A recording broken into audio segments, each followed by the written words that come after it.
Hello guys, welcome back to Funtos medical. दोस्तों, आज का वीडियो काफी इंपॉर्टेंट एंड काफी इंटरेस्ट होने वाला है दोस्तों, इसलिए वीडियो को प्लीज स्किप मत करना और वीडियो को लास्ट तक देखकर जरूर जाना। तो बने रहिए वीडियो के लास्ट तक। दोस्तों, सीफालोस्पोरिन से रिलेटेड आज मेरा 5वां वीडियो है।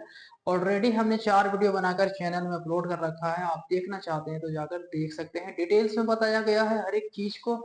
अब बात करते हैं, सीफालोस्पोरिन का सेकंड जनरेशन से बिलोंग करता है सीफाक्लोर। दोस्तों, सीफाक्लोर का एक बड़ा भाई है जिसका नाम है सीफुरोक्सिम, जो कि पिछली वीडियो में हमने एक्सप्लेन किया। दोस्तों, सीफाक्लोर और सीफुरोक्सिम दोनों भाई है और दोनों का कीमत लगभग सेम है और दोनों का रिजल्ट भी लगभग सेम है। फर्क सिर्फ इतना है दोस्तों कि सीफुरोक्सिम सबसे ज्यादा यूज होता है एडल्ट में और सीफाक्लोर सबसे ज्यादा यूज होता है अब पेडियाट्रिक में। दोस्तों, अब जानते हैं कि cefaclor BP USP British pharmacopoeia and United State pharmacopoeia. दोस्तों, सीफाक्लोर पेडियाट्रिक में सबसे ज्यादा यूज होता है, इसलिए पेडियाट्रिक के डॉक्टर का प्रिस्क्रिप्शन में सबसे ज्यादा देखने को मिलता है। तो बात आता है कि क्या सीफाक्लोर एडल्ट में रिजल्ट नहीं देता है? दोस्तों, ऐसा नहीं है कि रिजल्ट नहीं देता है, रिजल्ट देता है, लेकिन सबसे ज्यादा पेडियाट्रिक में यूज होता है और इसका बड़ा भाई एडल्ट में यूज होता है। तो यह काम किस प्रकार करता है? तो सीफाक्लोर ब्रॉड स्पेक्ट्रम के साथ बैक्टीरिसाइडल होता है, इसलिए दोस्तों विभिन्न प्रकार के कीटाणुओं को तथा डायरेक्ट कीटाणुओं को नष्ट करता है। और दोस्तों, और खास करके बैक्टीरिया के जो सेल वॉल होता है, कोशिका भित्ति होता है, उसको नष्ट करके बैक्टीरिया को खत्म करता है। अब बात करते हैं इंडिकेशंस की कि इसका यूजेस क्या है। Indication number 1, RTI. दोस्तों, माइल्ड टू मॉडरेट की बात नहीं है, सीवियर एंड क्रिटिकल आरटीआई में इस्तेमाल होता है। रेस्पिरेटरी ट्रैक इन्फेक्शन जैसे निमोनिया, ब्रोंकोनिमोनिया, प्लूराइटिस, इम्फाइजेमा, एडवांस आरटीआई का ट्रीटमेंट होता है। दोस्तों, एक सवाल आता है कि जब इतना ही जबरदस्त रिजल्ट है तो देखने को क्यों नहीं मिलता है कि किसी बच्चे में यूज हो रहा हो या किसी पेडियाट्रिक में इस्तेमाल हो रहा हो? दोस्तों, कारण है कि यह एंटीबायोटिक काफी महंगी है। रिजल्ट तो अच्छा है दोस्तों, लेकिन यह सीफाक्लोर से कम दाम में एमोक्सिक्लेव काम कर जाता है, इसलिए एमोक्सिक्लेव सबसे ज्यादा यूज होता है और सीफाक्लोर का यूज होता है, मगर माइल्ड होता है, लेकिन काम इसका होता है दोस्तों सीवियर एंड क्रिटिकल केस में रिजल्ट अच्छा देता है। यही कारण है दोस्तों, एमआरपी ज्यादा होने के कारण थोड़ा कम यूज होता है, लेकिन बहुत ही ज्यादा और अच्छा रिजल्ट देता है सीफाक्लोर।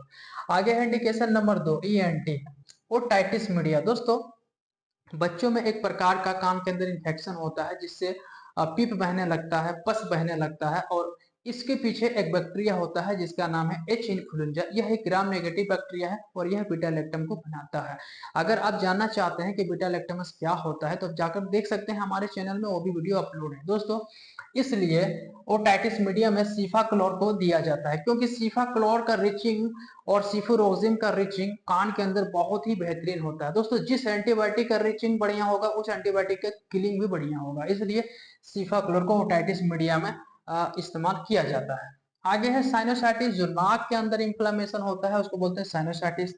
थ्रोट इन्फेक्शन जैसे टॉन्सिलाइटिस, फेरेंजाइटिस, लेरेंजाइटिस एंड आगे है टूथ एंड गम इन्फेक्शन। दोस्तों, जो दांत और मसूड़ा के अंदर इन्फेक्शन होता है उस केस में भी इस्तेमाल में लिया जाता है। आगे है indication number 3, SSTI soft skin tissue infection. दोस्तों, स्किन में किसी भी प्रकार का फोड़ा, फुंसी, वाउंड, कार्बंकल, पुरानी घाव, जख्म, ये सब केस में भी इस्तेमाल लिया जाता है, जैसे एब्सेस हो गया, कार्बंकल हो गया, वाउंड हो गया। मास्टाइटिस, मास्टाइटिस दोस्तों फीमेल के ब्रेस्ट में एक प्रकार का इंफ्लेमेशन होता है जिसे कहा जाता है मास्टाइटिस।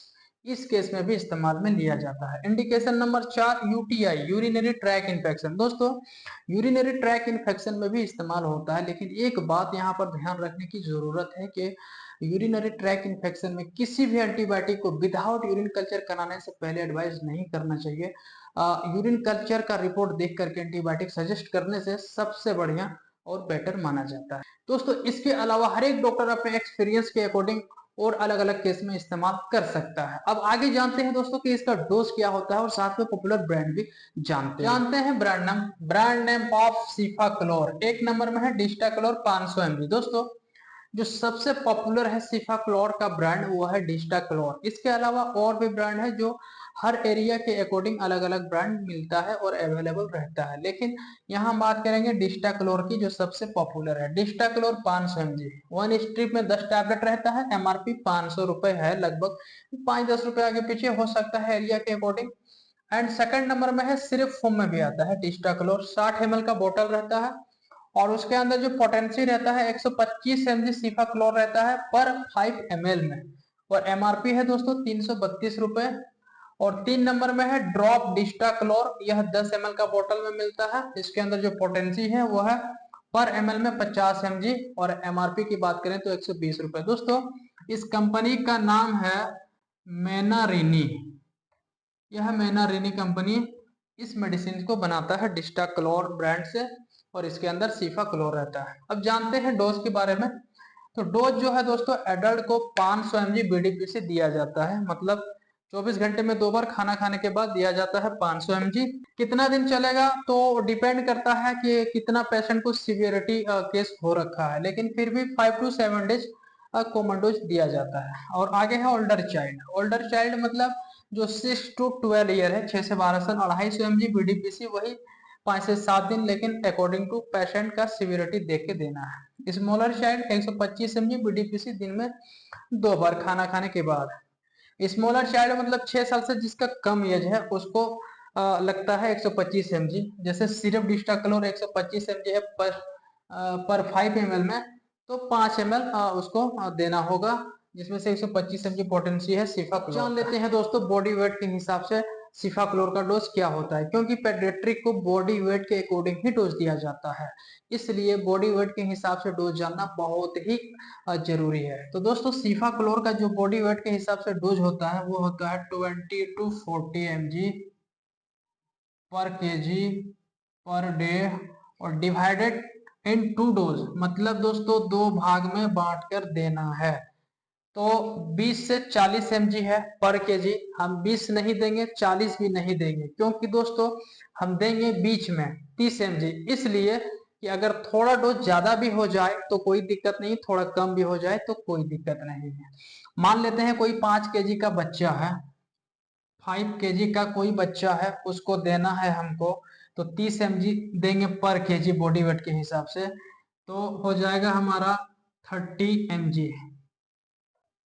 5 इंटू 30 कितना होगा 150 mg हो गया दोस्तों। अब 2 टाइम मतलब डिवाइडेड इन 2 डोज, 2 डोज में देना, तो भागा करेंगे 2 से, तो कितना आएगा हमारा, एक टाइम में 75 mg आएगा, 75 mg लगेगा दोस्तों। अगर कोई 5 केजी का बच्चा है तो 75 mg देना होगा एक टाइम में, और नेक्स्ट टाइम में 75 mg, इस प्रकार से हमारा हो जाएगा पूरा 150 mg। दोस्तों अब जान लेते हैं कि इसका साइड इफेक्ट क्या होता है। Side effect of cefaclor. दोस्तों ऐसे तो सीफालोस्पोरिन से जितने भी एंटीबायोटिक बिलोंग करता है सभी सेफ माना जाता है, फिर भी जो कॉमन साइड इफेक्ट होता है उसके बारे में हम यहाँ बात करेंगे। डायरिया हो सकता है, स्किन रैश हो सकता है, विटामिन बी डेफिशिएंसी हो सकता है। आगे है दोस्तों प्रेगनेंसी एंड लैक्टेशन में चल सकता है और चलता है, लेकिन दोस्तों यह मेडिसिन अगर प्रेगनेंसी और लैक्टेशन में चलाया जाए तो डॉक्टर के सुपरविजन में ही चलना चाहिए। आगे है पेनिसिलिन के साथ नहीं देना चाहिए। क्यों नहीं देना चाहिए, तो पेनिसिलिन ग्रुप का एंटीबायोटिक और सिफालोस्पोरिन ग्रुप का एंटीबायोटिक का केमिकल और स्ट्रक्चर दोनों का सेम होता है, इसलिए पेनिसिलिन और सिफालोस्पोरिन एक साथ नहीं देना चाहिए। दोस्तों यह वीडियो कैसा लगा आपको कमेंट करके जरूर बताना, और अगर अच्छा लगा हो तो लाइक कमेंट शेयर जरूर करना और सब्सक्राइब भी कर देना। दोस्तों वीडियो को लास्ट तक देखने के लिए धन्यवाद।